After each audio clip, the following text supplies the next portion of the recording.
Listen. We should do that commercial. Yeah. Is that my taint? Well, spray it up, man.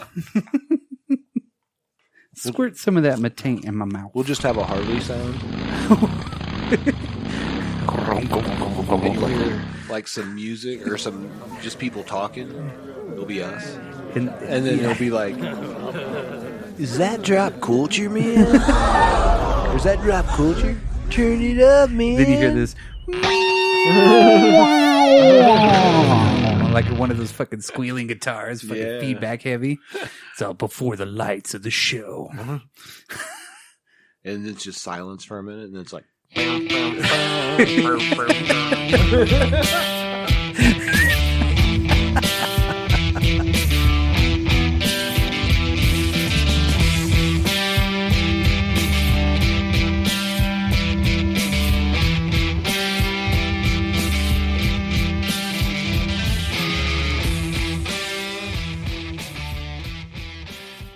Hello, everybody. This is the Drop Culture Podcast. Coming from you. Yeah, never mind. Coming from you? Coming from you. Coming from Manitou Springs, Colorado is what I was going to say, but I fucking botched it. That's all right. Well, goddamn. We'll put that in our blooper reel. Bum, bum, bum. Well, welcome to the show, everybody. This week's episode of the Dropped Culture Podcast is all about an unusual movie instead of that is kind of, I don't know. That's actually incorrect. Unusual or a unusual? It's a unusual. Okay. Movie because you're modifying movie. Oh, okay. Yeah. The conjugate? Yeah. No. I have no idea. I failed those classes every year, so like I'm fucking like I didn't pass nothing. I'm like chewing into the mic. But this movie this week is... I brought popcorn because movies. Yeah, because it's a movie show. Yeah. Hey, everybody should have some popcorn. That's right. So sit back, relax, grab some corn. Let's go. So this week's movie, I'm going to get to it. Are we going to have a movie? Yeah. We're covering a movie? Yeah. It's Did I called... watch it? Yes. Oh. Hopefully you did. I think so. Because I have a copy of this. And I don't own a copy of it, but I do have a version of it on my TV. Well, what's really cool is if you want to, you can just watch it for free on YouTube. Yeah, I know. What's that movie, you ask? Freaked, starring Alex Winter, the 1993 comedy film. It's directed by Alex Winter and Tom Stern. This is something that I didn't know until I was doing my research. I don't remember this TV show on MTV, but they had their own TV show on MTV. Yeah. The Idiot Box. Yes. I had no fucking idea. Maybe I remember it. Maybe I don't. I don't really remember it. But I remember like in my research, I found that out and then I watched some like little clips and whatnot. Yeah. It's just, I don't really know where to begin on this movie because I think the first time I saw it was on pay TV. It might have been on like HBO or some shit like that. And I'm talking like 1995 or some shit, like way after it came out. Way after. I mean, 2 years, not way after, but still, I don't even know if I saw it in 94, Yeah, I saw this when I was in the Army. What year? That would have been like 94. Oh, okay. Yeah. All right. That makes sense. But like on, not in a theater or anything. Yeah, like yeah. On a disc or something. Well, it only played in one theater. Yeah, I know. And it made like $6,000. And they were like, fuck that. That's another movie studio. Like, we don't like it. Fuck off. You know what I mean? Because they changed studio heads right in the middle of it, and they decided they didn't like that fucking movie.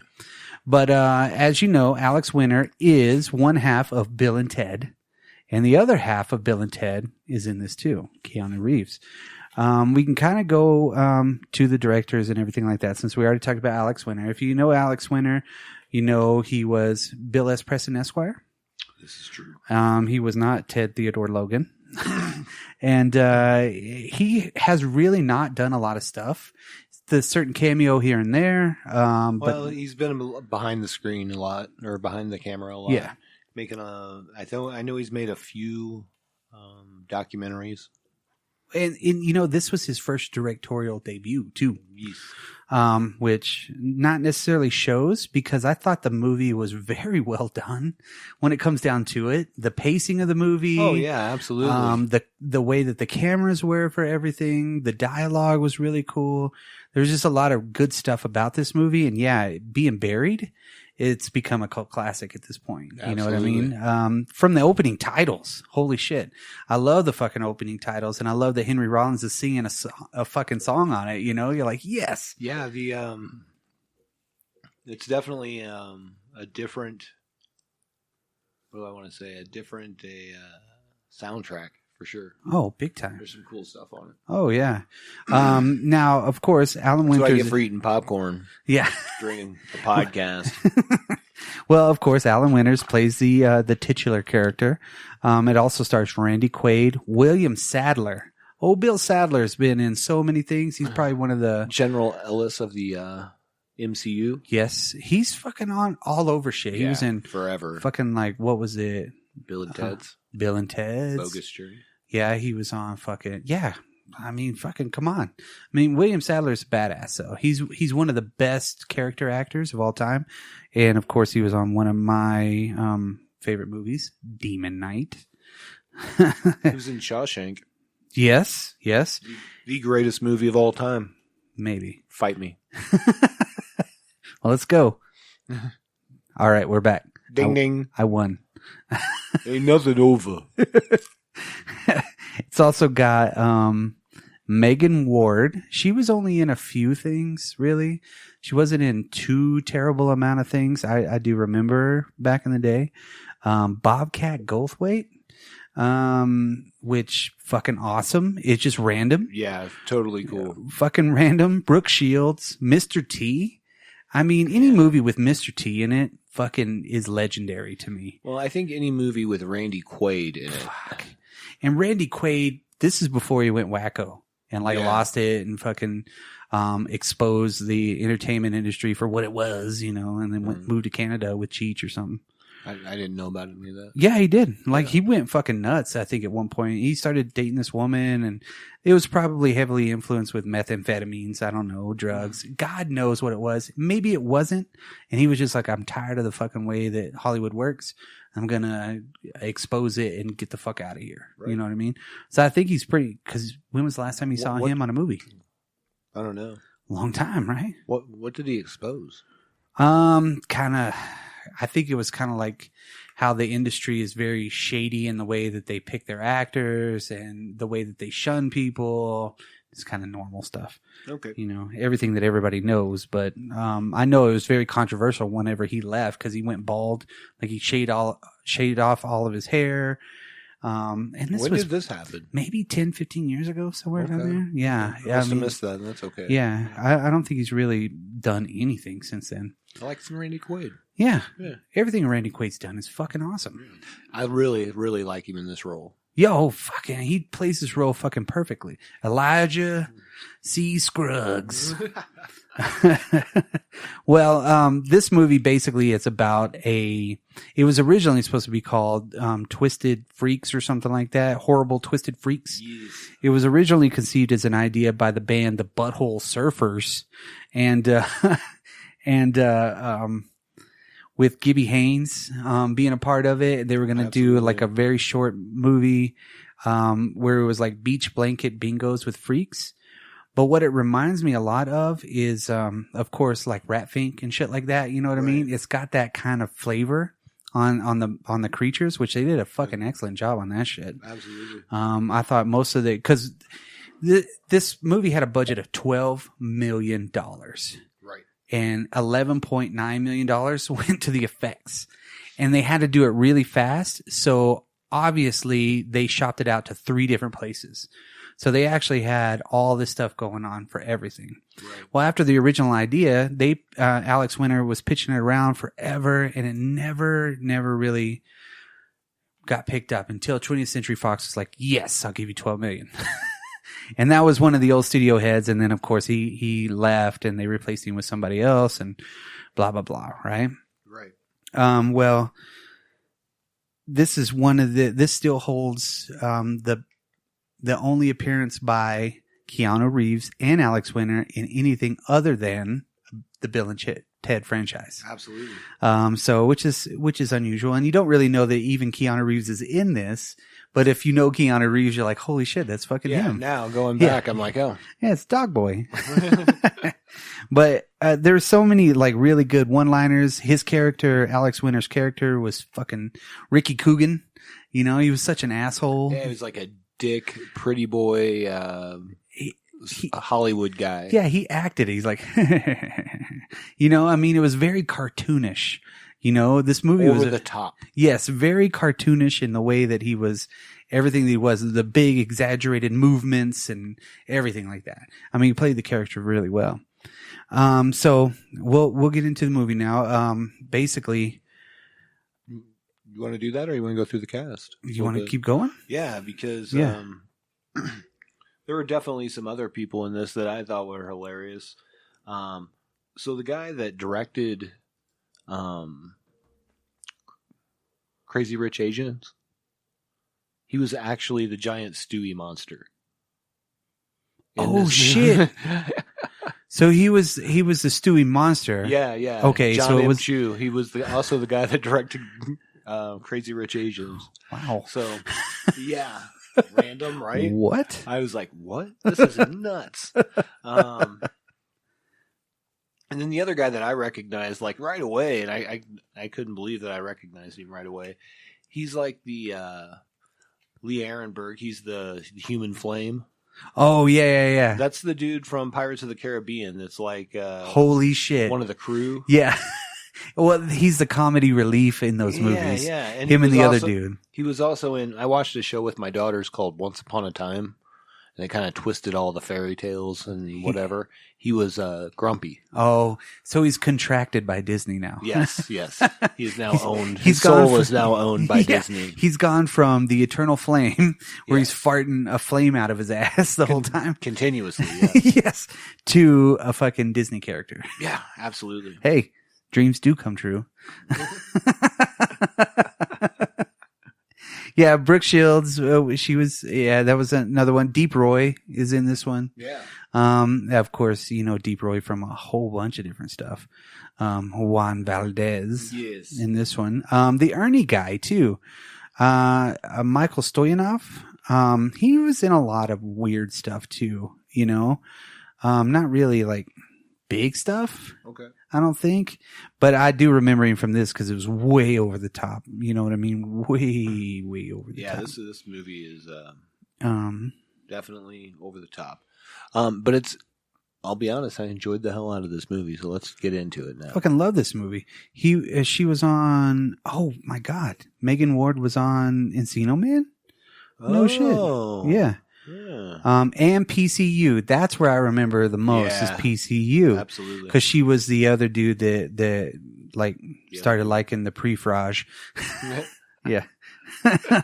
She was helping him out. Right. So yeah, she was very 90s. I mean, she was in a lot of different shit, you know.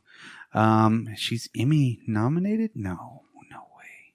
But anyway, yeah, so not a very huge body of work there. I'm looking at Michael Stoyanov. Yeah, he was no. Mr. Show with Bob and David, I could see that. He was on Blossom. He was on The Dark Knight. He was dopey. Really? Yeah, so I don't know. Ooh, he's a Quantum Leap fucking alumni. Oh. Hey. Whoa. That's pretty good. Lift my leg and call me Tex. His voice is very, very distinct, you know? Yeah. I don't really remember anything else that he was really in besides this. You know what I mean? Nothing really too crazy, but he was always there. TJ Hooker, of course. Everybody was in TJ Hooker, it seems like. TJ Hooker or Simon & Simon. Yeah, those were your two options. Yeah. And it's like, you go to a casting meeting, they're like, you're perfect for Simon & Simon. Mm-hmm. Yes. That's what I was hoping for. Guy hanging on car. Fucking A. Yes. Tough guy, or Street Tough 2. Yeah. Now, the young kid, the Alex Zuckerman kid, I mean, he was on Hook. He was really little in Hook, you know. I think he grew up and switched his name to Zuckerberg, right? Maybe. Bum, bum, bum, bum. What's going on? He was on Blank Check. Ooh. I guess he was a little kid that was like, that believed in him. You know, it's how you can fly. You did it. You did it, Peter. In this one, he's got those big, giant fucking ears, which is awesome. And there's a couple scenes where I'm like, oh, they didn't really try to hide that. No, not at all. Not at all. Oh, you know what? Randy Quaid did drop off the map in 2008. Okay. And then 2009, he did Balls Out, Gary the Tennis Coach. Okay. And then he came back in 2018 in a movie called All You Can Eat. Okay. All right. Okay. Never seen Brokeback Mountain. I didn't know he was in that. Well, that's why I've never seen it. I've never watched it. I'm never going to. Was there anybody else that you wanted to mention? Derek McGrath has been in a lot of stuff. I was getting ready to say Derek McGrath's one of those like voices and faces that I like recognize from like everything ever in the 80s and 90s. Yeah, he was entwined in a lot of Who's the stuff. Boss? No way. Like shows like that, you know, he's just like always like that one-off character in the show. Police Academy 4, Police Academy alumni. I'm going to refer to everybody that's been in something else. He was on Growing Pains. Oh? Newhart. No shit. Mary. I don't know what the fuck that is. He's got that voice though. The Real Ghostbusters. No way. Yep. The Man Who Never Reached Home. Dallas. Multiple episodes of Dallas. Well, come on. He was on Doc too. That's right. My Secret Identity. Oh man. The Hungry Squid. Wow. Dude was everywhere. Yeah. Cheers. Star Trek Voyager. Yep. Yep. Anyways, we're getting lost in this Derek McGrath. Okay. Of course, the music by Butthole Surfers and Blind Idiot God. They're the ones that did the song with what's his name? With Henry Rollins. Henry Rollins, yeah.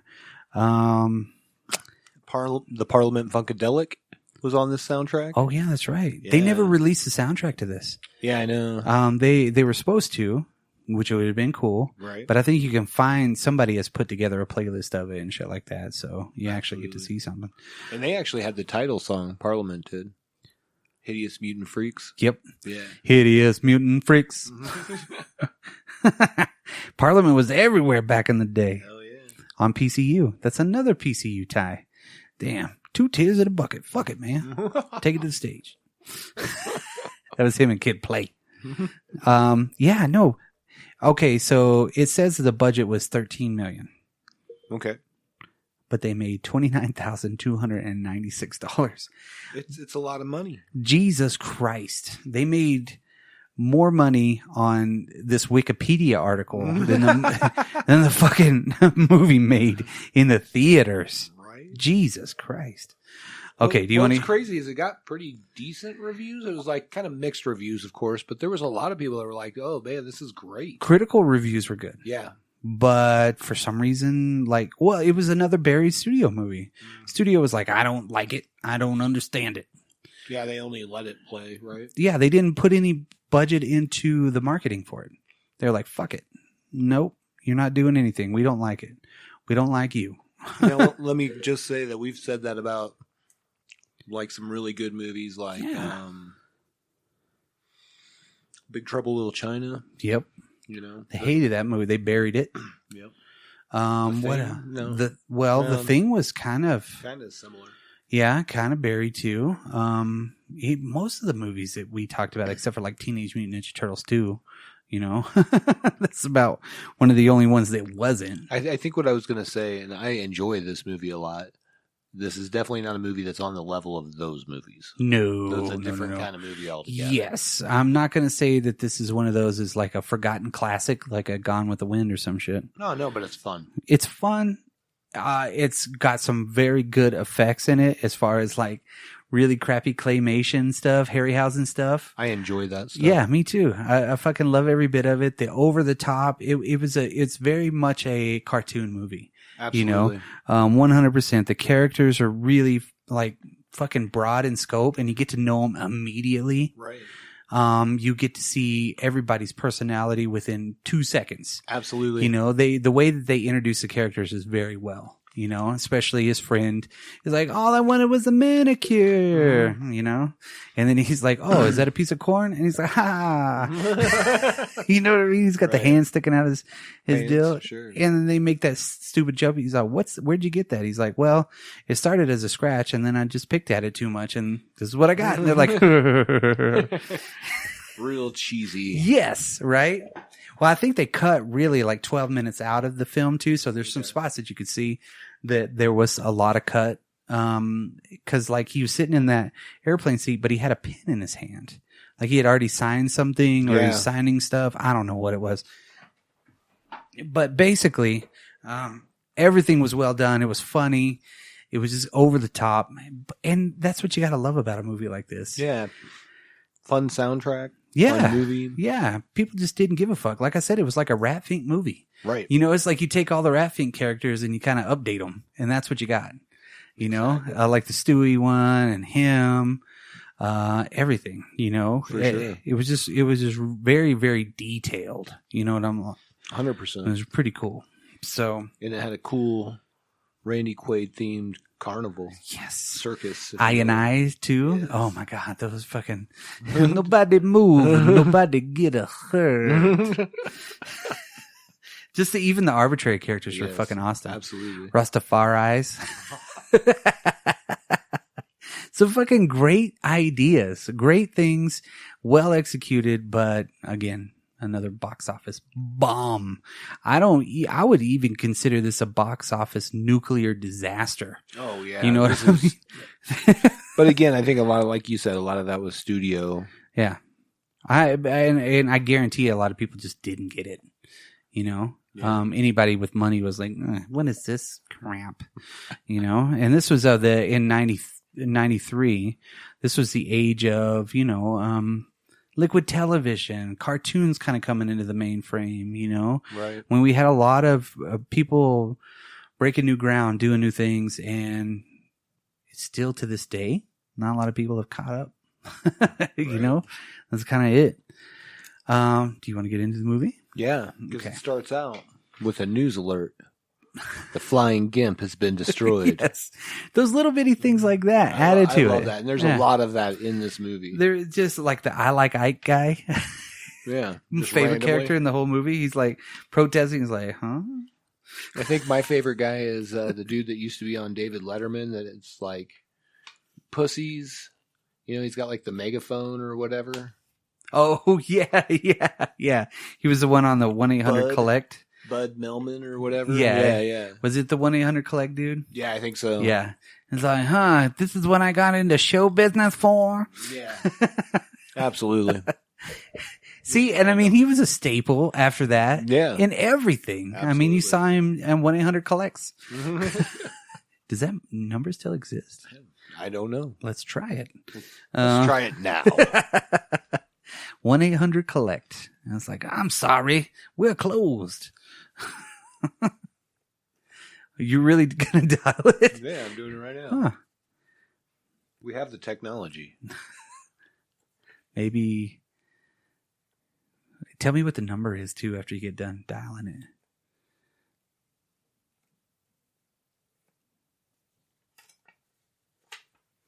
It is 1-800-265-5328. Ooh. So this. Oh shit.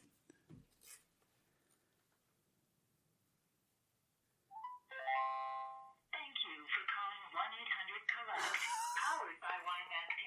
What? We can also assist you in making collect calls to wireless numbers. Whoa. Collect calls to wireless numbers? Damn.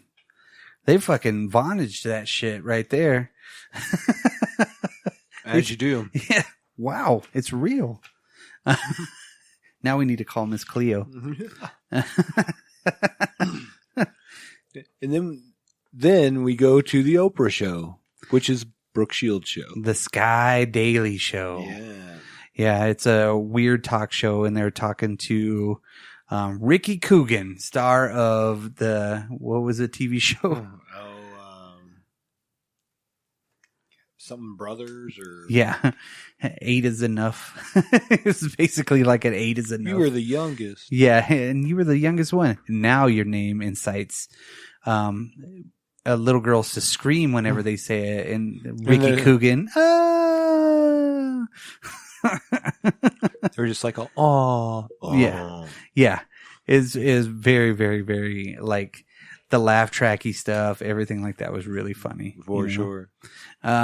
So basically he's on there. He's going to tell his story. Yeah. And I like it because he's all in the dark and you can kind of see that something's like up with weird shape. Yeah. It looks like a cactus / fucking weird ear, some other shit, right? So it's supposed to be weird because the opening titles really do kind of open it up to this is going to be fucked up, right? So, honestly, you don't know what you're in store for, but it's going to be kind of kooky and comical. So they're talking about him, cause he mentions EES, everything except shoes, which is a great name for a company. Yes. And unless you make shoes, or if it's ironical and that's all you make. Shoes. Yes. And that's all you do. Everything except shoes. So he's in this board meeting, which is in like, it reminds me of the set for the Punisher where they torture him. Yes. In the Dolph Lundgren Punisher. Yes. You know what I mean? They're like, hey, can we borrow this? Great set. And they have, of course, Ricky Coogan in the back. He's got his entourage, right? Right. Like he's got like a guru. He's got security. He's got the other 2 suits, right? He's got the health guy. He looks like a healthy Indian. Right. Or First Nation person. Whatever you call them. Citizen? Yeah, First Nation dudes. Yeah. Dudes. Yeah, an American, a real American, God damn it. And real American hero. Yeah, and then you got William Sadler that's running the whole board and everything, literally running the board. And he offers him $2 million to endorse this toxic chemical called Zygrote 26 or something, right? Yeah, wasn't that shit banned? Yeah. Only in the U.S. Yeah, Zygrote 24 isn't that bad for the environment? He's like, only in the U.S. So of course, he's like, nah, I don't know. And then he's like, hey, talk to my person down at the factory. He's been working around it for 5 years. Meet my associate, Juan Valdez. He's like, my name is Richard Ramirez. And he gets fucking pissed, right? But then he starts shrinking. Yeah. And he goes through 4 different iterations. I actually wrote down the incredible shrinking Juan Valdez. Well, and there was like 4 different people that played that part as he shrunk. Yeah, and it was funny because he's like, right, Juan. And he fucking gives him that fucking shady ass look. And he's like, yeah, you're right. So he's like, all right, cool. But then he shrinks and he's like, how about $2 million? He's like, I don't know. And he's still looking at the little dude and he's like, And he's like, all right, make it 5. Right. He's all, are you our man? And then all of a sudden they're on an airplane. Well, I love it because he looks around his entourage and they're all like, no. Yes. And he's like, next thing you know, he's on a plane. He's on a plane but that's right before that, you get the board met thing and he pulls the lever and all the old man's hands go up. Yeah. They all just raise their hands like, that was awesome. All in favor. I'm like, that is the greatest. I just need to get a bunch of old men to do that. That's the best way to have a this board conference table. But that was a big like fuck you to corporations. Absolutely. Yeah, it was like one dude runs it all, no matter what. They're all old farts. So yeah, he has to go to Santa Flan, which is the patron saint of creamy desserts. Yes. He's like, what kind of name is that? But that's when we get to meet Ernie, right? He's on the airplane and shit like that. Yeah. So he comes through and he does the whole fucking bit with the fake hand in his crotch, right? And they sit down. And then Morgan Fairchild pops out of fucking nowhere. She's a stewardess. You're right, of course. She's like, would you like a pillow? And they're like, yeah. It's Morgan Fairchild. You're like 80 now. Hello. Morgan Fairchild. Yeah, that's the ticket. So she literally opens the deal and is like, hey, Rick, I got a picture of you. And it's little Stewie. I'm like, no, he's there for some reason. Right. So they get up and they go to the bathroom, and that same woman that he did the whole fucking, is that corn on your face? You know, is in the bathroom. Right. She's actually using the bathroom, and they go into it, and the little kid gets his head stuck in the middle of it, and they're just like crushing. He's like, Rick, don't tell me you're going to go endorse Zygarde 24. I heard it was dangerous. And he's like, and he finally kicks him out, and then he falls down. And what's so funny about how he falls down is literally he picks himself up with the fucking door handle and he flies the fuck out, right? With his whole notebook and everything like that. So, and then what? Like a horse. A guy on a wheelchair goes by. Yeah.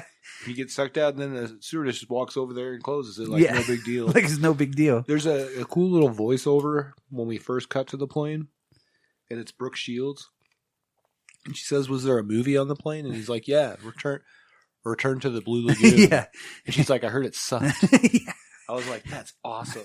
Yes. Yeah. See, those little things like that. Yeah, there's a lot of those little things. It's a little bit like trying to review Airplane. Yes. You know? Yeah. That's impossible because Yes. like there's enough to keep you going. Yeah. You know? Every bit of it. There's not really a lot of waste in it. Right. There's not a lot of juxtaposition or dramatic rise. You know what I mean? It's like fucking you're there. You know? So yeah, Stewie falls all the way to the ground. He lands, and I love how it's the dummy, and there's that big old pile of hay, and he lands right beside it. Yeah. He's like, I'm okay. What hits him? It's his fucking notebook. Hits him on the head. And he's like, oh, that's I like, couldn't remember. Yeah, it was one of the funniest parts. He's what the fuck? So you think Stewie's gone the whole time, but guess what? Guess who's back? So they're landing and they're doing the voiceover and everything, and all of a sudden the airplane fucking explodes out of fucking nowhere. Well, dude, I just got to hit on some of these little pieces that I liked, because when the stewardesses, they're talking, and I think it's right before Stewie's on the window. Oh yeah. And there's the stewardess right behind him, and she's like, "Can I take your bomb, sir?" And she takes this like giant bomb and then puts it in the overhead. Yeah, and the dude looks pissed. Yeah, he's like, "God damn it! Can I take your bomb, sir?" Yeah, but then you're right. We get this awesome plane explosion. Yeah, and he's like, "Huh? Glad we weren't on that plane, because they're in Santa Flan." Yes. So obviously it's like Northern California somewhere.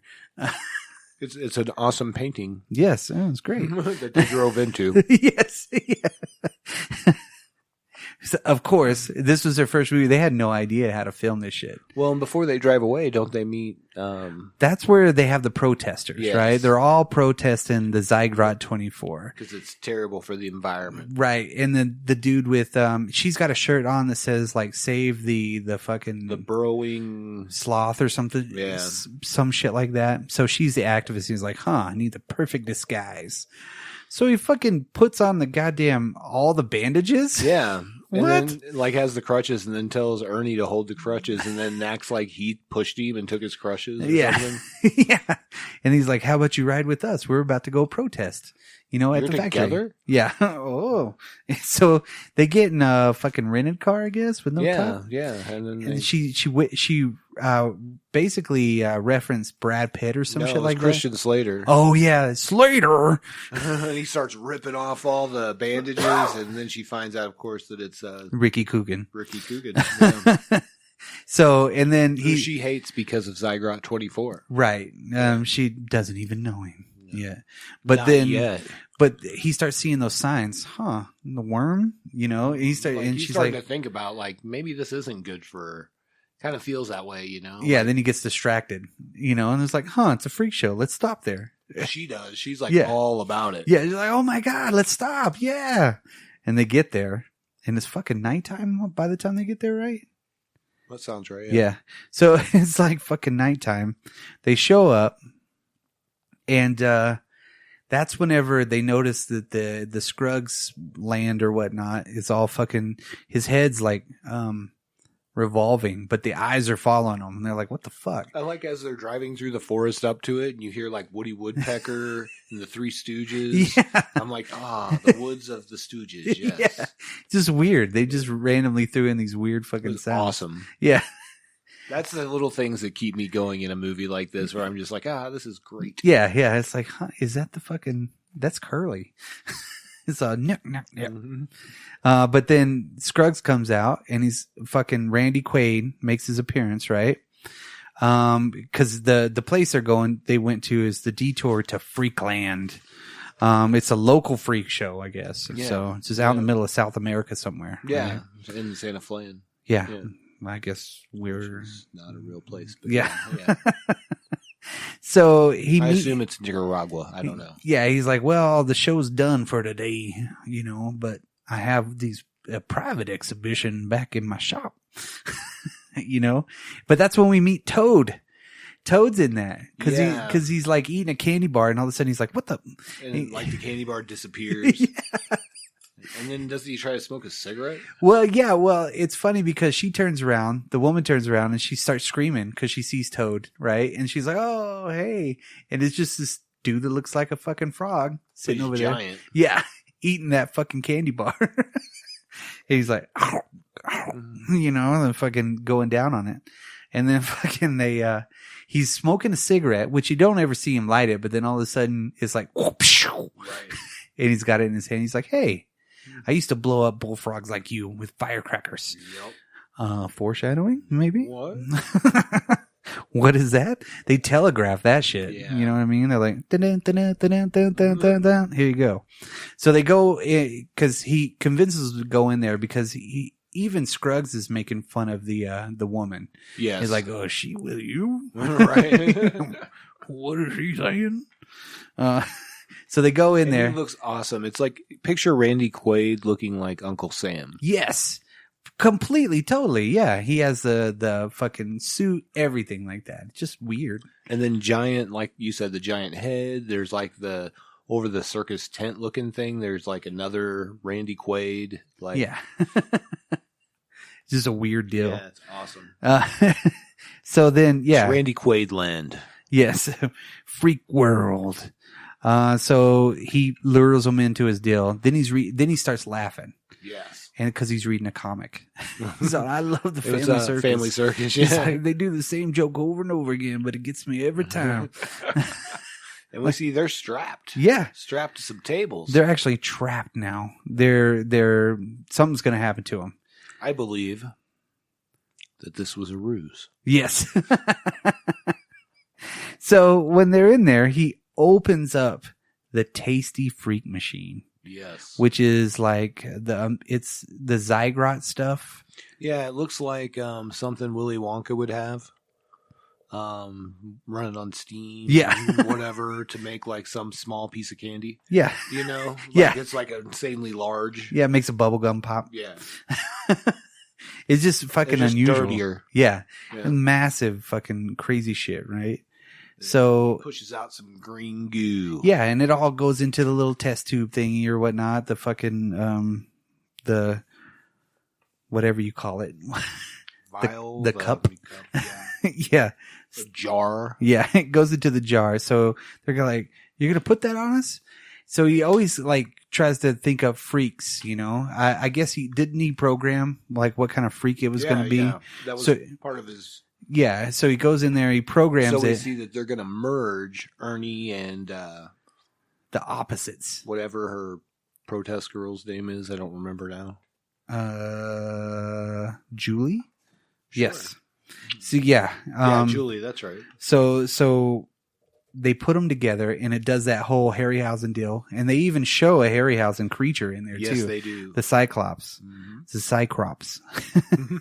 And then yeah, but basically he goes to, now they've become one person. So he's like, oh my God, what the fuck? So Toad takes them out, right? Yeah, he rolls them away. Yeah, and then they've been merged like half and half too. Like, go put them with the others. And then it's but Ricky. They have their own heads. Yeah. They're sharing a body, but they have their own like heads. Merged at the torso. Yeah. Pretty good effect far away from the waist up. Looks pretty good. And then he only has half a jar of Zygrot to work with Ricky. So he only puts it on half of his face. Yes. So half of his body is mutated, but we don't really know, right? Because he basically wakes up and he gets to meet the other freaks, right? That's whenever he shows him to the actual whatever, the shed, right? Oh, yes. And this is where we get the Bob Vila cameo. Because he's taking him to like an outhouse. Yeah, it's And weird. he opens the outhouse and it's like a huge barn looking thing with lofts. And Yeah, stuff. and he's like, great use of space. And then Bob Villa shows Yeah, up. yeah. He's like, yeah, so I was thinking about Not putting actual Bob Villa, just Yeah. an impersonator Yeah. of Bob Villa. Well, he says something like, I was thinking about putting in a skylight. And he's like, well, you actually could do it. And of course he gets fucking mad at him, right? Has to hit him with the hammer or some shit. That's the second time that he sees him. He pulls the hammer out and just hits him with it. Yeah. So it's another one of those bonk, Yeah. Jokes. Very much Looney Tunes style, a little bit. Correct. Yeah. And then he hits, then he gets to meet, because he locks him in, right? And he meets Dog Boy, Keanu before Reeves. that, right? Doesn't he meet the merged folks? Well, yeah, he gets to see him. Yeah. Yeah, because this is where they do the projectile vomit. Yeah, right? yeah, because she can't puke. She's like, oh my God. And he's like, bleh. Ernie's just throwing up. He's We're throwing looking up at him. because of her. And then she finally throws Yeah, up, right?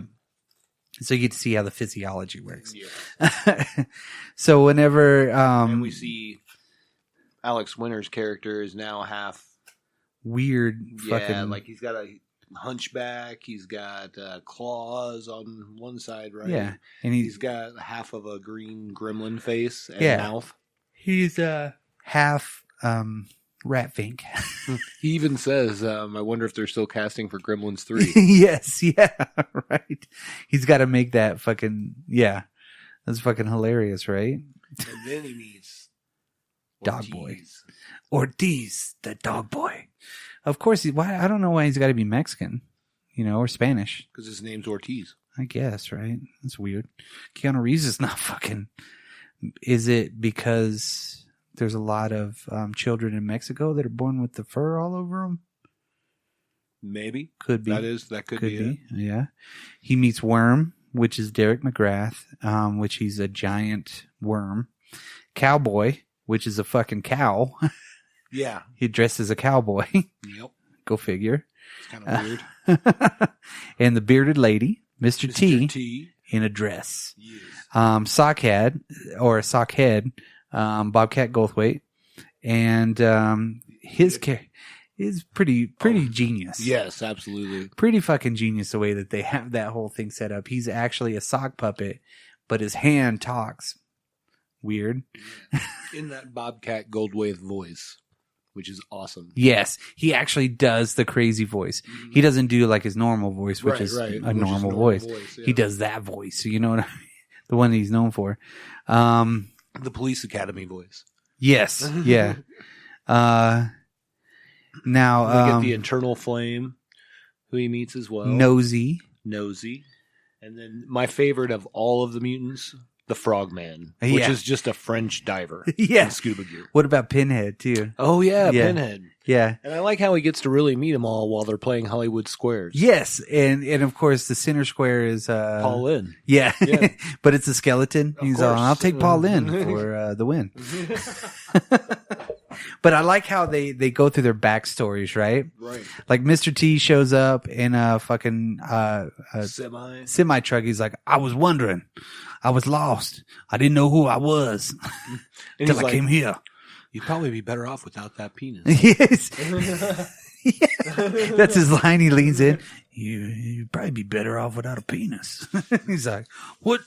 Yeah. So he like volunteers for Right. it. It's weird. Then you see, the the beard. yeah, yeah. You can keep the beard though. And then you got the worm, right? Yeah, he's you like, mentioned him. he's searching like for a specific worm over there or Yeah, something. he's like into some worms. So he gets lured in by the freak show too. It becomes a worm. and And changes likes him. it for a little bit. Yeah. He said. Yeah. He learned so much. Yeah, but now it's just boring. Yes. And then you get to see fucking Sockhead, right? Yes. He's just a fisherman. Yeah. And he shakes his hand and he's got like fishing poles and shit, and he becomes fucking Sockhead. Yeah. Those are the only ones that they Yeah, have. big reveal later about that. Yeah, and they don't they don't really talk about like Ortiz or something like that. I mean, they do, but they don't really, They don't give you a backstory like they do the other ones. Yeah. And so And Keanu Reeves was uncredited in this movie. Yeah, and you know what? He made $1 million. Really? They paid him $1 million to be in this movie. Yes. And did he like request to be uncredited? I don't know. I don't know. I didn't see anything about that, but I know he got paid $1 million fucking bucks to do that. To be Ortiz the dog boy. Right. And even Mr. T leaves at one point during the fucking production, so they have a stand-in Mr. T. Really? Yeah, and whenever they did the overdubs for the one of the scenes coming up, Mr. T wasn't there. Really? Yeah, it was fucking crazy. He was like, he didn't like it. I could see that. Yeah, he's like, I'm gone. Motherfuckers. Got me playing the bearded lady. But, fool. Yeah, but then this is where they have their first show, right? Yeah. So they have their first actual freak show where they have a crowd and shit like that, which there's tons of fucking people there. And they're having a grand old time. Yeah. Stupid and hollering and popcorn being thrown. Yeah. Soda pops, hot dogs, everything like that. And that's when you get to see kind of them all do their little tricks. Like he has, what's her name? Pinhead sing. And she's like, yeah. She's got those crazy eyeballs and nappy teeth. Yeah, oh it's my all God. fucked up. And then who else? Like the bearded ladies teaching somebody how to like knit or some shit. Do something with their hair or something. It's like, then you tie it back. Right. And that's how you do a perfectly good braid. Something like that. Yeah. And then that's when Bobcat is up there, Sockhead, and he's playing, what is he playing? The cups or some shit like that, where he's making the sounds with his hands and everything. Right. But then all of a sudden the fucking the sock falls off his head. Yeah, it gets stuck on the microphone or whatever. Yes. And they're like, he's got a hand under there. Of course. Yeah, of course, right? So, and then of course, Ricky Coogan's backstage and he's like, I don't want to do this. And he's like, well, and the worm's like, isn't the worm talking to him about, using what he's got, using his gifts? Yeah, yeah. And he comes out and does a Shakespeare monologue. You forgot the one backstory that we got, the other backstory we got, though, real quick, just throw it in there, the hammer. Oh, yeah. That used to be a screwdriver. Yeah. I totally forgot about that one. That. Yeah. The hammer actually is a fucking screwdriver. It's just another weird fucking thing. Yeah, but now we're getting to Coogan's debut, and he comes out and does like Richard III. Yeah. Yeah. Does a monologue. And yeah, the soliloquy. And I love the subtitle for the illiterate. They had subtitles for the illiterate, and it was like, basically all the things he was saying, he's like, I never get laid. Like all the things that are actually in the soliloquy, just in like kind of normal, weird language. Yeah. Yeah. That was awesome. Because it was for the culturally illiterate. Oh. Speak. Popcorn mouth. I had the popcorn mouth. Let me drink some water. But it is pretty funny too, because like I think Alex Winter's in the crowd at one point too, where like Scruggs is like, this is not for the faint of heart, right before he comes on, and they get up and leave. It's like the two very basic gay men from the 90s. Yeah. Yeah, they're like, let's go. In our khakis. Yeah. So they leave. Power walking. Yeah, which is weird. Right? And then basically, they love it. Yeah. Everybody's throwing roses at him. And then he kills the guy. Well, yeah, he sees his agent in the crowd. Yeah. And then he goes and like rips his head off. But what was it, the agent or was it the EES guy? I think it's the agent. Maybe. Whatever. Yeah. And yeah. Whatever he was. Yeah, whatever he was. And then he runs off screaming. Yeah, you know what I mean? Takes his head clean off. Yeah. Yeah. And then he's all, that's what I call entertainment. So, of course, the next day he well, let's talk about when he attacks that dude, because he gets the he gets the red eye, and that's how you know he's gone crazy. Yeah, and he's got the pus that shoots out the hole in his head. It's gross. It is pretty gross. Yeah, but man, that's how you know he's gone He's gone straight red. Psychobilly. Red eye. Yeah. He fucking rips the dude's fucking head off. What the fuck, right? And everybody freaks out and runs too, huh? He's Red Ricky. Well, after that, it's the next day, and then you see Stewie floating. But that's after the Wheel of Fortune game that they're playing. Oh. I think. I don't really remember that one. Well, no, they just play. It seems like they just play game shows constantly. Yeah, they're just game showing it in the fucking barn. Yeah. Built by Bob Vila. As you do. Yeah.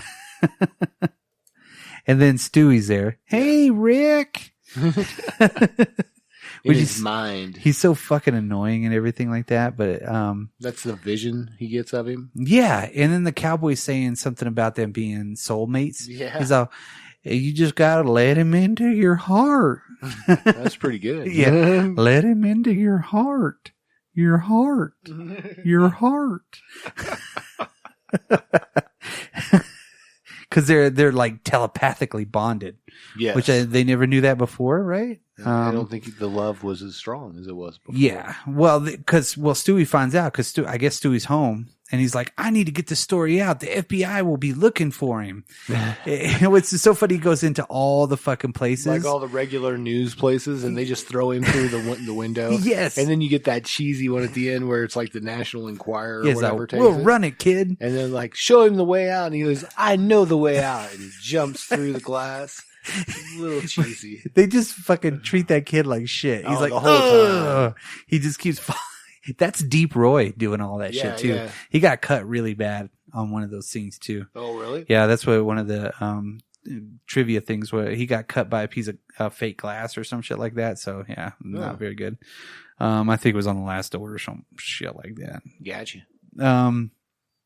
So finally, he gets it on the Weekly World News. Of course, is like the Bat Boy and all that shit like that, right? Right. And then, since he brought attention to it, the EES guys come to get him. And they're like, oh, you've been drawing too much attention to the story. And they capture him, right? Right. Of course. Right before they're about to go down to Santa Flan, the patron saint of fucking creamy desserts. Yes. So, awesome. So this is where we get the milkman scene. I want to get a Santa Flan necklace. Ooh, Santa Flan. Yes, and they'll be like, what is that for? Creamy dessert. The patron saint of creamy desserts? Duh. Come on, man. Yeah. So EES, of course, is on their way down there, right? That's the Everything Except Shoes corporation. Yes. And so fucking basically Rick tries to escape with the whole milkman thing, right? Uh-huh. Like he doesn't he like, hey, milkman, come here. What does he say? He says, I have a turd that looks kind of like did he say Kim Basinger? Something like that. Yeah. He's like, man, if I had a dime for every time I heard that. And then he said somebody else and he's like, oh, that's just a regular turd. Kind of looks like Winona Ryder, though. And then he steals his fucking milkman outfit, right? Absolutely. But that's when he gets busted by the Ionize, right? Yes, the Rasta eyeballs that come out of the giant turning head. Yes. Of they're there 1 second, they're in front of him the next with machine guns. Yes, as they would. Yeah. Your Rasta eye. Those are like the best effects in the movie, I thought. They were pretty good. They were fucking awesome. Good. But then Scruggs comes out and invites him to his den. Yes. Right? And he's playing like Girl from Ipanema or some shit like that on the fucking the hi-fi stereo. It looks very 50s. Yes. And he's like, fiddle faddle? Sure, don't mind if I do. So he's eating his fiddle faddle, he's drinking, he's sitting on these pleather couches and shit, weird stuff, right? So he's talking about kind of his plans. He's going to fully mutate him to the monster and then have him kill the audience. Right. And he's... as all the other mutants. Yeah, so he could be the only hideous mutant freak. Yes. He could be the greatest freak of all time, Yes. So he lets him go, right? And then he's on the way back into the shed and he runs into everybody else dress like milkmen. yes. And then Ortiz says something like, he's like, yes, but 13 might look suspicious. 12 mutants is fine. Yeah. 12 mutants dressed like milkmen. Is okay. But then he's like, but 13, no. And he pulls out the knife and then Coogan cocks his thumb. It's like, he's got the big claw. yeah, he's got the big claw on his thumb, right? So they kind of get in there. He's like, don't go because there's a fucking Rastafarian eyeballs over there and they'll fucking shoot you, like, right? What the fuck, dude? Like, whatever. So they leave. And then, well, Ortiz takes off. well, he sees a squirrel. Yeah. And he runs. Because they're in the middle of the fight and then a squirrel comes by. Yeah. And then he's gone. Because he's a dog boy. So he pretty much is. Man. Yeah. Whatever. He's out. But the Rasta eyeballs are going after him too. That's when everybody's like, "Oh, he saved us." Well, they name him the new leader. Yes, because he saved their butt, right? Right. And now they have to figure out a way to break into Scruggs' lab because he's kifed like the antidote. Yes, like the deal while he was talking to the laughing man over the phone. Yes, he's like. He's like, oh, yeah. And every time he hangs up, he's like, asshole. Yeah. So basically they have to figure out, and that's when we get the freaks montage, which is bitching. Yes. Absolutely. You know, we're the freaks. Dun, dun. They got the fucking hi-fi going in there. It's one of the old school stereos too, right? And they're fucking jamming like fucking, and then the eternal flames like burning something with his ass and shit, you know. The Pinhead is like hammering a nail in her hand. Cause basically he says something like, what was his plan? Send off for sea monkeys. Yeah. Send off for sea monkeys and do something. Train them to use machine guns so we can escape. Yeah, that was it. Cause they all formulate the plan and are like, damn, Rick, that was a very good plan. Thanks for coming up with it. He's like, well, actually my plan was to send off for some sea monkeys and teach them how to fire machine guns so we can escape, to cover our escape. That's what he's saying. Yeah. So then they actually get into it because Worm is going to go dig through the dirt to get to the lab. Right.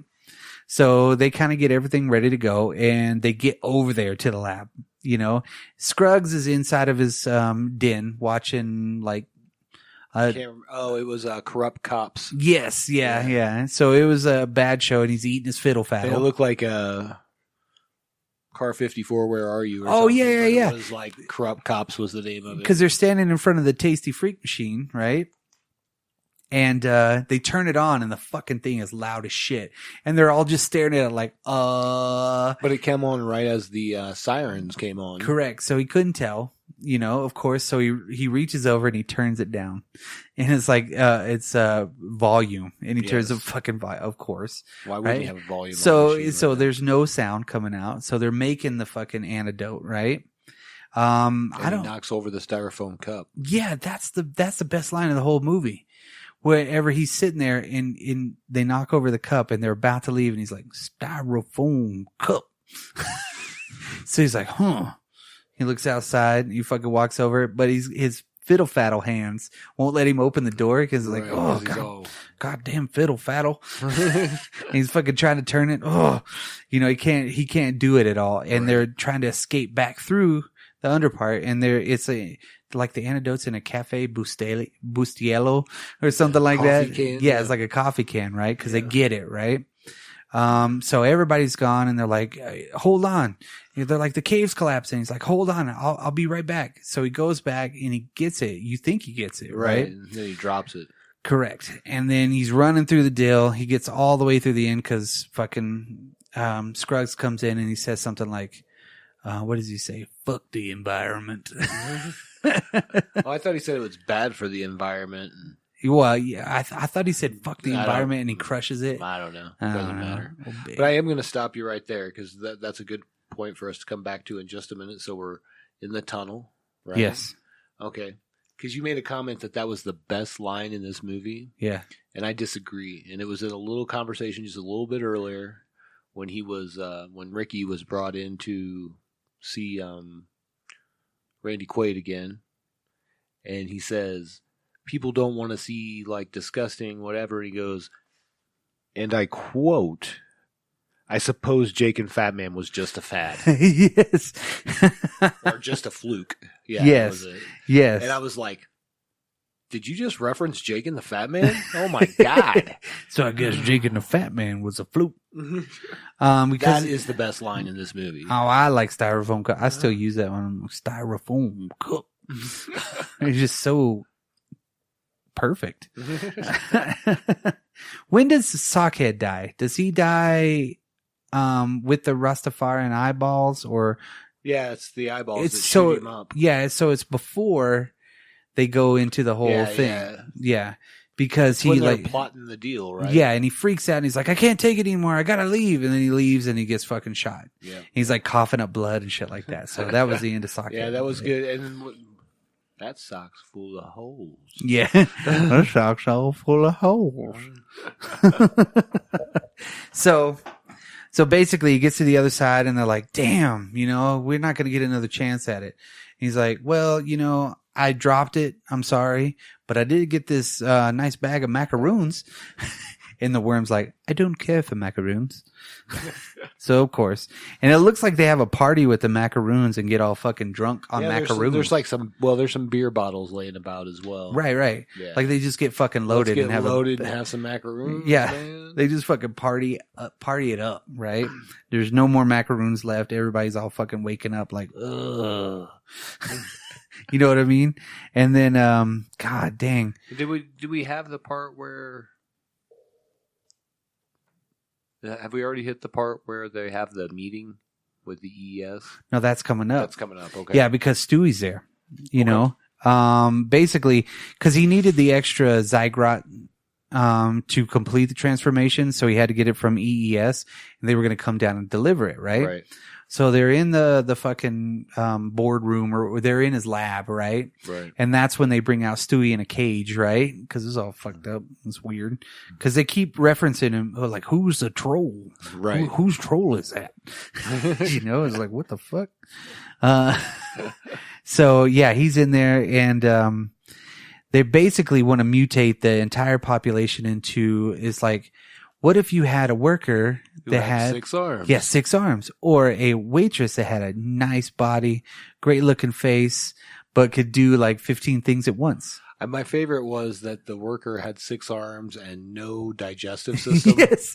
Yeah. Or something. Yeah. Like he didn't have to go to the bathroom. He never had to go time. to the bathroom. He had 6 arms to do whatever, I'm like, man, makes sense. Corporate America, go. Yeah, it's corporate America. Yeah, they wanted to turn everybody into that I think shit. they probably already have some of those in farms. Probably. Yeah. There's a couple of dudes out there like that. Right. So he's basically telepathically linking to Stewie, right? Yes. And he's trying to get Stewie to grab the stuff that's on the ground. Because I guess in all the fucking moving in the whole goddamn thing, the table being put out, whatever, they didn't see the fucking can of coffee on the ground. Right. Decide to pick it up and be like, I don't know.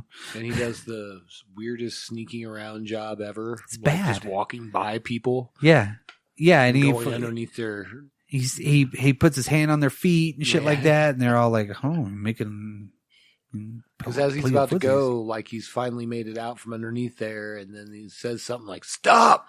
Yeah, and he thinks he's caught, but there's not what they're talking about. No, yeah. So, God, shit. After that, they actually have the show that night because that's whenever the debut is going to be. Everything's going to go down. We're really hitting hard into that third act now. Yeah. So he breaks in because they're in the middle of the show. They're about to do it because Scruggs has got him all tied up and everything. Is like, I'm gonna fucking mutate him here live on stage. And then Stewie shows up and he's like, "Hey Rick, I got your fucking blah blah blah, right?" And he's like, "Huh, Stewie?" And fucking, of course, the biker dumps the shit on his fucking head, right? And then proceeds to mutate him. Yes. And he turns into a fucking giant. He turns into the director of Crazy Rich Asians. Yeah. Turns into this fucking giant puppet fucking version of himself. Basically. It's basically him. Yeah. And the shirt actually grew too, but it still showed up. Still too small. Yeah. It's a striped shirt and it still shows off his stomach. And the biker like fucking pulls out a giant fucking knife and stabs him in the stomach. He's like, Then he punches him like a fucking badass, like boom, right across the fucking tent. right? So it kind of goes a little bit crazy right there. But then, meanwhile, back on the stage, yeah, and all the other freaks are in the cage, right? Because they're waiting to get killed, right? By all completely muted Ricky. Right. Yeah, mutated rather. Yeah, Not muted. He just doesn't make sound. Yeah, even the EES dudes are sitting there on the fucking bench and shit like that, right? And they all got cigars and fancy hats and shit. Yeah, and then like Stewie, like something happens after that to something, and they're like, "Oh, we got to move down." So they just move. This is another one of those weird things. Yeah, absolutely. So they're basically this is where Randy Quaid dumps the stuff on Ricky finally. So he finally completes the transformation and turns him into the most hideous freak. Yeah, there giant gremlin, really. Yeah, he's just fucking huge. He's gross, pusses everywhere. Yeah. A gremlin with extra pus, please. Yes. And giant size that bitch. Yeah. So he's 7 foot, just like Home Dude is like 7 foot too. I think Stewie's like he becomes the giant 7 foot Stewie. And then he turns into another 7 foot fucking piece of shit. You know what I mean? And they start fucking fighting. Cause he's like, no, Rick, you can't do it. Cause for some reason, Stewie's like formula wasn't necessarily like formulated for him. Something like that. So it turns him into a bigger version of himself. Just a grosser looking part of himself. But yet Rick is. Maybe that's what Rick looked like on the inside. Oh, I don't know. Might be it. So. He was a dick. Initially. So they start fighting. Of course. Right. It's one of those fucking crazy, I don't know, fucking just gonzo fucking fights where they're knocking each other and fucking stabbing each other and everything's all crazy, right? Then the EES people are trying to steal the fucking Tasty Freaks machine. Yeah, they're like, this is ours, blah, blah, blah, blah, blah. Yeah, it's now property of EES, everything except Shoes Corporation. Because that one dude, the one guy that does all the pitching and everything, he was on Total Recall. Oh, really? Yeah, he was the Total Recall dude. He was the recall guy. Oh, yeah. He's like, what if I could tell you could be a secret agent on Mars? That's him. You're like, damn, that guy's a shiesty motherfucker. Yeah. And this was after that, I think, too, because Total Recall came out, 91? Sure. Something like that. So he looks exactly the same, acts the exact same, everything. God damn, must be late. Getting tired, kiddo? I'm tuckered out like a little tiger. 1990, by the way. Oh, all right. Yeah, close, I was almost there. Yeah. So Elijah pulls out the goddamn bazooka. Yes. And soaks every one of them, right? And they turn into a claymation shoe. Correct. So they become everything except. No, everything and a shoe. Yeah. I think everything except. That would be my name of my company. Everything except. I cover everything. And everyone's like, what? Doesn't it have teeth and like fucking fleshy like shoelaces and stuff like that? It's like turns into like a pink goo at first, right? Yeah. And then turns into the shoe. Yeah. And then goes away. Yeah. So weird. Yeah. This is like off in the wild. So for Freak 2, they're going to chase down the shoe. Oh. It's a really big shoe. That's a really big shoe. He does his best. He does. His best fucking impersonation, of course. They're like, just roll with it, Randy. He's like, all right, cool. So basically he's about to fucking destroy Stewie. Like Rick is one. He's about to kick his ass, right? He's about to kill him and everything. And then you hear Cowboy. He's like, just remember to let him into your heart, your heart, your heart. And he does the repeating shit over and over again. And fucking, of course. And then he comes to for some reason. I don't know how he would do it,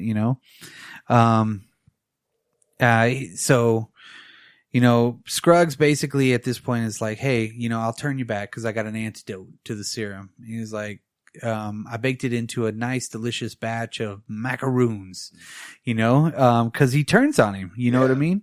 But that was another good part where he smacks him on the head. He's like, I think you crushed my spinal cord. It's fucking so good. So I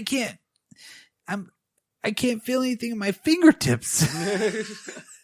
So it fucking destroys him. Yeah, that's fucking crazy too. So he basically, we did leave out the death of Toad. yeah, well, because again, the foreshadowing. Right. We knew it was going to happen. How did they get a firecracker? We don't know. Did this like a quarter stick of dynamite? Yeah, you know what I mean? As you do. I think it was just an M80. Yeah. He was an M80, but it still destroys a fucking. He's all shit.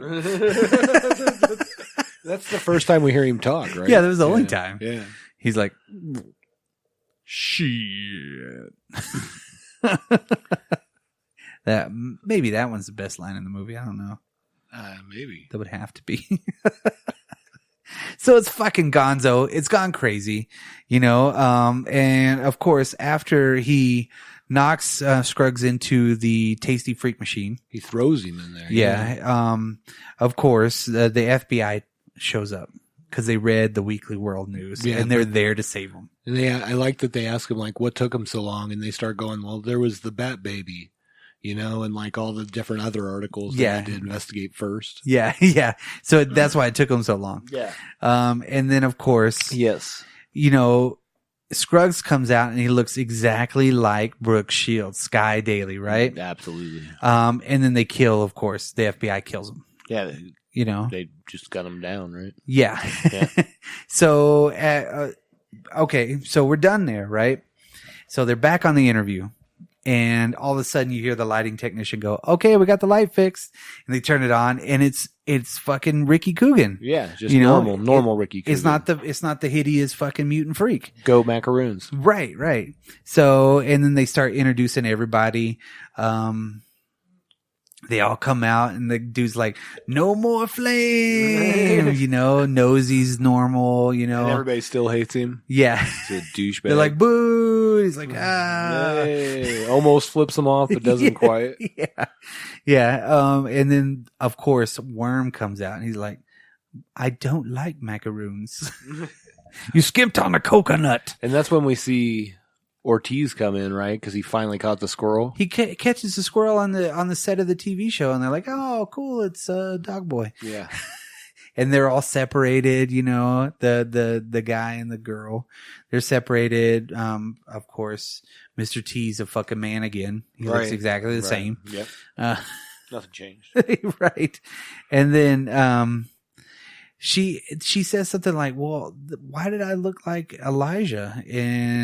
And then it's like, oh my God, you are fucking Scruggs. And then he gets shot again, right? Right. And Julie is the one that shoots her the first time. Right. So then again, we get another, and it's her again. But then, of course, home dude shoots her, Ernie. Yeah, as you would, that right in a row. Yeah, right. Yeah, bring him back. And then, of course, Ricky and Julie. They kiss.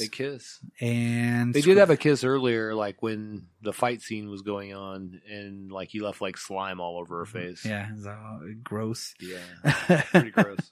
And then, of course, it ends on the shot of Scruggs jumping up one more time. Yeah, to attack Ricky. And that's fucking it stops. And that's Freaked. Fucking crazy movie. Yeah. I loved every bit of it. The first time I saw it, I was like, this is fucking awesome. This is so off the rails. It's awesome to me in the way that like UHF is awesome. Yes. You know? Very, very much so. Yeah. Except for UHS was more grounded in reality. That's true. That's true. Except for the, what was it? What was the guy that had the pet show? Oh, I don't remember. He's turtles are natural suction cups. Absolutely. But yeah, that same kind of a movie, like Airplane, things like those. Yeah. You know what I mean? It's just a sci-fi monster version of. But you add in the imagery from White Zombie, exactly, and fucking Butthole Surfers. You know, fucking crazy, weird. Because the Butthole Surfers shit was always fucking crazy too. Yeah. Back in the early '90s, like I think I had Independent Worm Saloon when it came out. Okay. Because it had the George Lucas chewing chocolate song on it.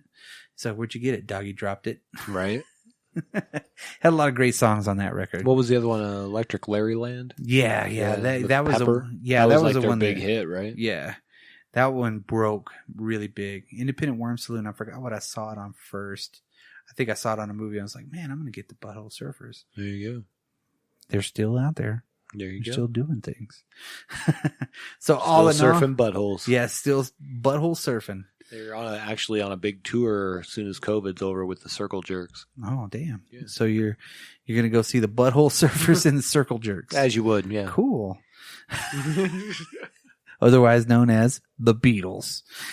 What? Yeah. Did you not hear that? They had an article and what was it? Fucking they used to, the Beatles, whenever they were in Liverpool and whenever they were younger, they would sit in the dark back to back and like yank it off, and whoever like did it first or something like that. Like McCartney told this story. Really? Yeah. I don't know the validity of it, but I know it was in a major publication. They would play like, you know, like race while they were jerking it or something weird. No shit. So wait, if he went first, you won? I guess.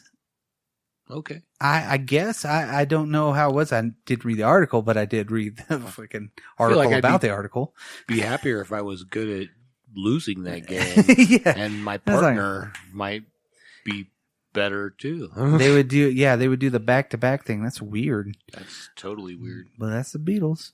So, Butthole Surfers and Circle Jerks. Yeah.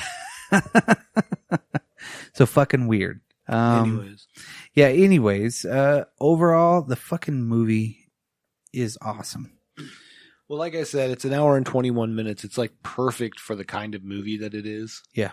And I definitely give it probably a 4 on the fun factor, a 4 out of 5. I really enjoyed it. The pacing was good. Yeah. You know, it didn't really let up. Yeah, you know? yeah. It didn't really get boring. Yeah. Because it was so full of stuff like Airplane. You know what I mean? Yeah, yeah. I think it was probably like a 4.5 on the fun. I'll give it that. Yeah. You know? And somebody like Alex Winter that probably grew up in the age of those kind of movies and Mad Magazine humor and stuff absolutely. like that was just like, hey, let's go fucking balls out. Let's just fucking pack and Stern everything in it. He was kind of knee deep in that stuff as yeah. well. You know? I mean, because it was a very good combination of like they said, Mad Magazine and some other stuff. But the original idea, Beach Blanket Monster Bingo or some shit like that. Zombie, I don't know. Fucking weird. Hideous Mutant Freaks. Jeez. Yeah. But they directed some weird movie called Barbecue Movie. It was a short film.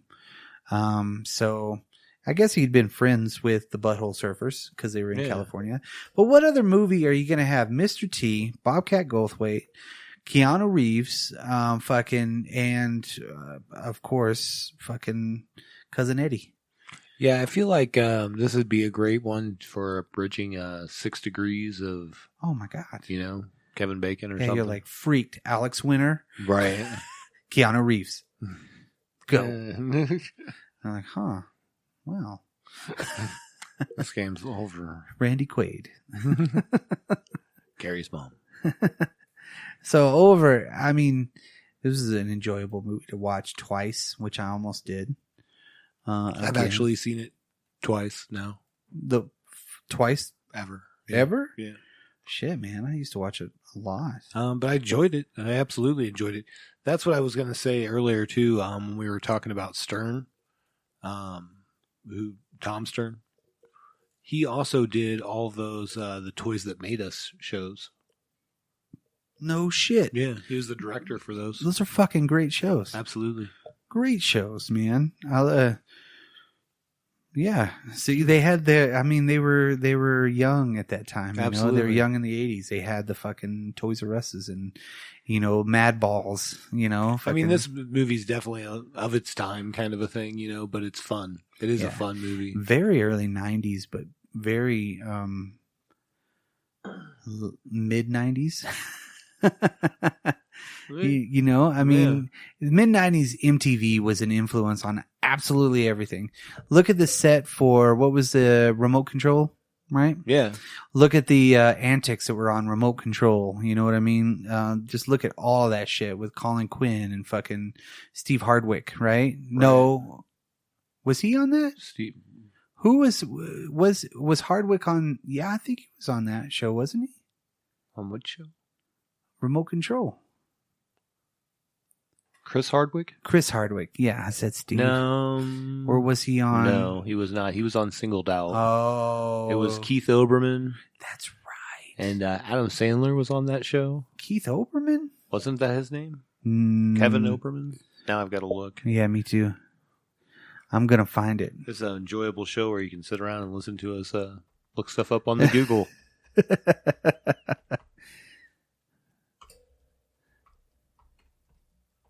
Almost there. Stay on target. Stay on target. Almost there.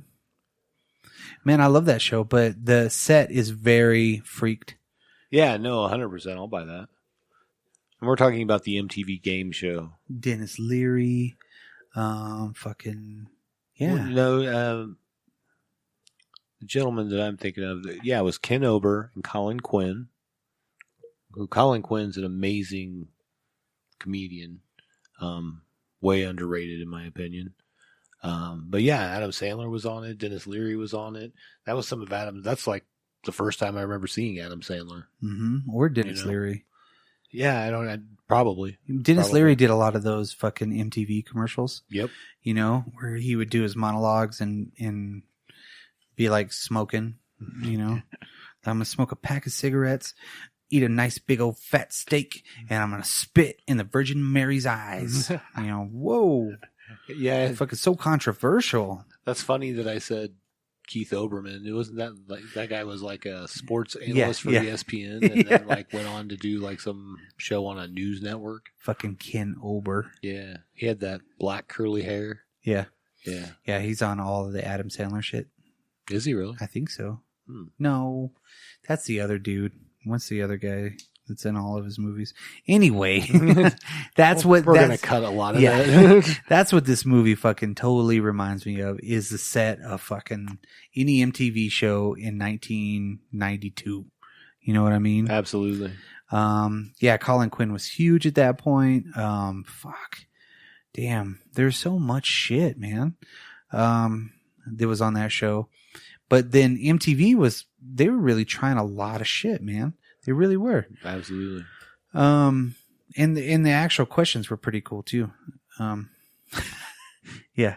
Ken Ober's dead. Is he? Yeah. No way. Yep. What did he die of? I don't know, but he was 52. Man, he died in 2009. Sorry, dude. Yeah. Hmm. Flu-like symptoms and then kicked it. Damn, the first COVID victim. In 2009. It's been building. Oh. Yeah. Overall, this fucking movie is awesome. And if you get a chance to fucking watch it, just like relax. Yeah, it's like watching a Netflix show at this point, really. Yeah. Relax. Love maybe it. 20 more minutes. Well, it's not on anything. I don't even think it's free on YouTube. Yeah, I don't even think the DVD sales. But I was saying, as far as like a show that's on Netflix, it's the same length almost. You know, so like you're not investing a ton of time. It's an hour and 20 minutes. Yeah, of fun. Yeah, of fun. Know, take your favorite alcohol beverage and maybe drink that a little bit, or you know, if you're a person who likes to ingest, you know, things that alter your mood. Like greens? I would definitely recommend doing that before watching this movie. You'll enjoy it. You'll enjoy it. You'll love it. I mean, you'll enjoy it anyways, but you'll really enjoy it then. You ever watch Freaked on Weed, man? This is a movie that Tyson has. Okay. Tyson does own this. He let me borrow it. Great movie. That was the first movie he let me borrow, and I was like, oh, shit, you got that movie? Damn, I haven't seen it forever. Yeah. I watched this in a motel room while I was in the Army in like 94. Damn. 90, yeah, it had to have been 94, I would think. 94, 95. So it's probably on Skinamax or some shit. Some sort of pay TV. Yeah. That's fucked up. All right. If you enjoyed what you listened to us fucking bullshit about the movie Freaked. Meandering episode that it was. Yeah, I know. It's kind of all over the place. We should just play the movie. Or just give you a link to the movie. Yeah. And like, let's talk about it afterwards. Yeah. The Drop Culture link. Here's the link. And we'll just like say the link out. It's like www.youtube.com/ Absolutely. and then you can watch it, and you'll be like, no way. But you need to see it anyway, because Freaked is fucking awesome. Yeah, what else you got to do? Yeah, I know. There's nothing out there except for a shitload of other movies. And you're probably locked down if you're, in any of the major cities still.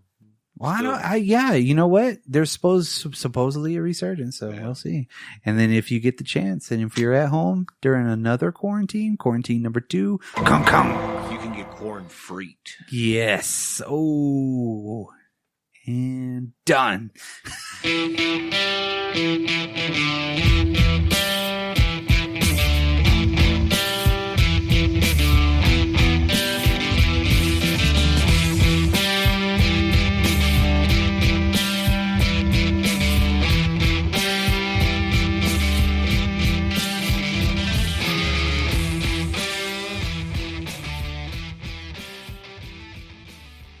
I too. Yes. Oh my God, those fucking nobody move, nobody get a hurt.